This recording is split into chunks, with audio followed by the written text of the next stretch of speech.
Corona काल में हर जगह बेरोजगारी का आलम है। व्यवसायी पूरी तरह से नुकसान में जा चुका है। व्यवसाय बंद हो रहे हैं।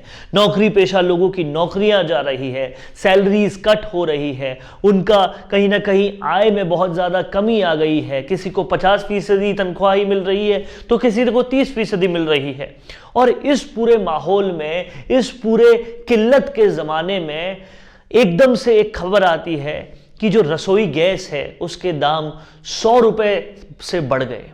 अब आप ये सोचिए कि ये गरीबी में जब आटा गीला है उस पर जब ऐसी मार पड़ती है तो क्या हाल होता है। इस मुद्दे को बड़ी तरीके से उठाया है राजस्थान के पूर्व उप मुख्यमंत्री और राजस्थान के सबसे ज़्यादा पॉपुलर जो नेता हैं सचिन पायलट ने।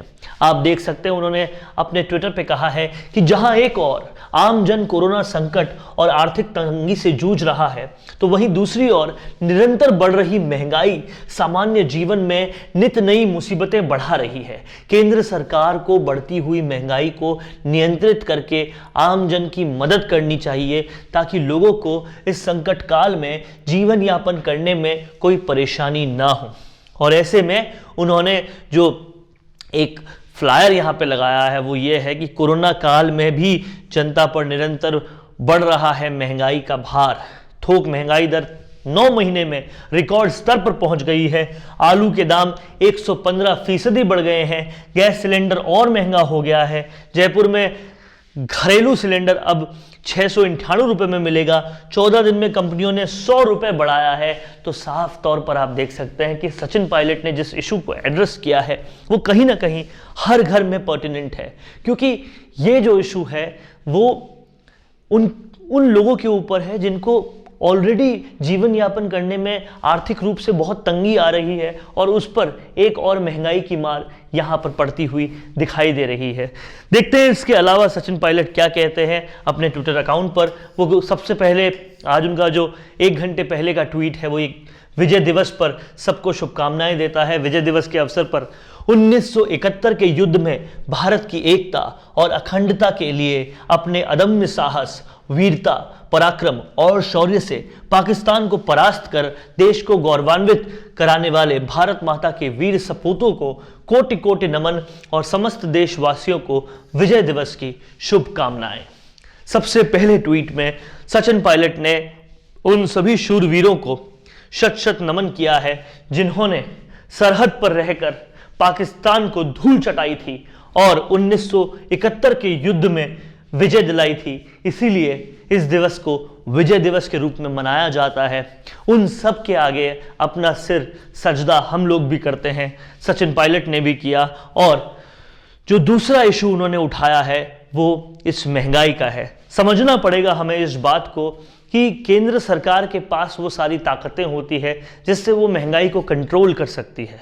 और पूरे कोरोना काल में अगर 7-8 महीने में गैस सिलेंडर के दाम नहीं बढ़ाए थे तो और भी कुछ रुका जा सकता था, और भी कुछ महीने रुका जा सकता था। लेकिन जब सीधा 100 रुपये से दाम बढ़ते हैं तो उन लोगों पर क्या असर पड़ता है जो रोज़ कमा कर खाने वाले लोग हैं, जो ठेला चलाते हैं, जो स्वरोजगार करते हैं, उनके बारे में सोचिए।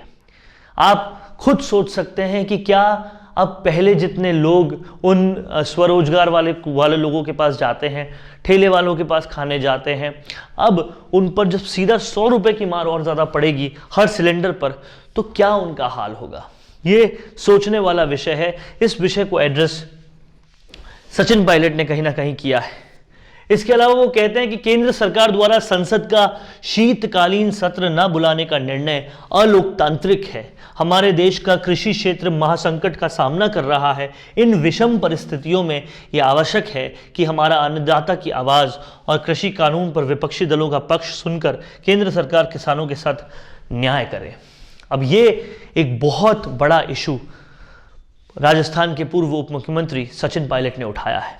उनका कहना है कि केंद्र सरकार का ये जो निर्णय है कि शीतकालीन सत्र यानी कि विंटर सेशन जो होता है पार्लियामेंट का वो कैंसिल कर दिया गया है, रद्द कर दिया गया है। ये फैसला बहुत ही खराब है, क्योंकि एक तरफ जहां किसानों का इतना बड़ा आंदोलन चल रहा है तो वहीं एक ज़रूरत थी कि सारे प्रतिनिधि उस आंदोलन के पक्ष या विपक्ष में अपनी बात रखें और उसको लेकर फिर केंद्र सरकार कोई सही फैसला करे कि ये कानून वापस लेना है तो ले और कुछ अमेंडमेंट्स करने हैं तो करे, लेकिन पूरा का पूरा सत्र ही कैंसिल करना इस वक्त में जहां तकरीबन बड़े बड़े हाईवेज जाम हैं, दिल्ली जयपुर हाईवे जाम है, पंजाब दिल्ली हाईवे जाम है, किसान पिछले इतने दिनों से धरने पर बैठे हैं, वहां पर इस तरह से शीतकालीन सत्र रोक देना बहुत ही बुरा है, बहुत ही खराब है, ये कहते हैं सचिन पायलट। तो ये वाकई एक बहुत बड़ा सवाल और एक बहुत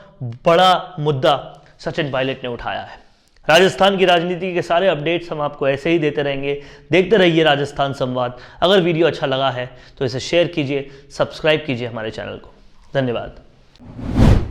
मैं कहती हूँ कि घर में नया फर्नीचर लगा लो और वो मोबाइल देखते रहते हैं। मैं कहती हूँ कि मुझे नई ज्वेलरी दिला दो और वो फिर भी मोबाइल देखते रहते हैं।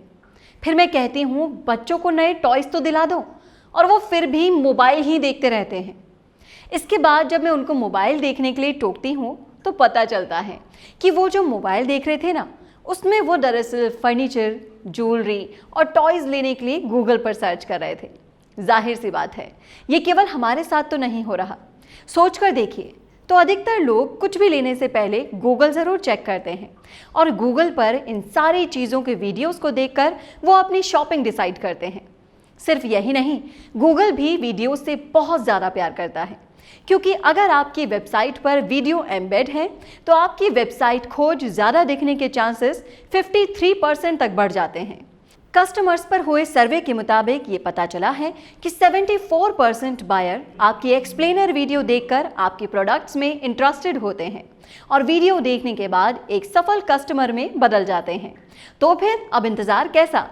अपने बिजनेस को लाइए वीडियो प्लेटफॉर्म पर और बढ़ाइए अपनी sales. For all types of digital video marketing, Mishi Media Solutions is a one-stop solution where you fulfill all of your needs of digital video marketing. Mishi Media Solutions is creating your digital presence at affordable prices. For more details, call 9549700549 or mail mishimediasolutions@gmail.com.